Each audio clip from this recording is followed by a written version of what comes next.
படம் தீபாவளிக்கு ரிலீஸ் கன்ஃபார்மாக மாற்று கருத்தே இல்லை. ஓகே. பட் அதுக்கு 2 வேலை எல்லாமே ரொம்ப சிவியராக போயிட்டு இருக்குது.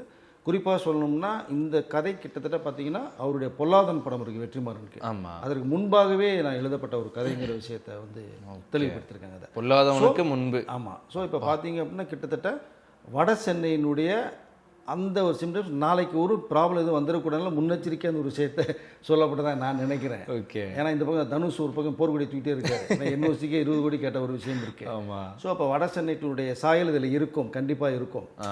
ஒன்று மறுப்பதற்கே இல்லை. அதுலேருந்து ஒரு ரூல் பிளான் எடுத்து தான் அரசனை கிரியேட் பண்ணியிருக்காங்க. அன்பு வேற அரசன் வேற. பட் இதில் 3 கெட்டப்பில் சிம்பு வர ஸ்பெசிஃபிக்காக பார்த்தீங்கன்னா 3 கெட்டப் ட்ரிபிள் ஆக்ஷனில் 3 கெட்டப்பில் வராரு. ஸோ அதனால் நான் இது முன்பாய் உருவாக்கின கதை அப்படிங்கும்போது வட சென்னை 2018 தான் உருவாக்குனது. அதற்கு முன்பாகவே அரசன் கதையை நான் உருவாக்கிட்டேன். அப்படி பார்த்தோம்னா அரசன்லேருந்து உருவி தான் வட சென்னை வந்திருக்கு. வட சென்னை 2 ரெடி பண்ண போகிறாங்க அடுத்த வருஷம்.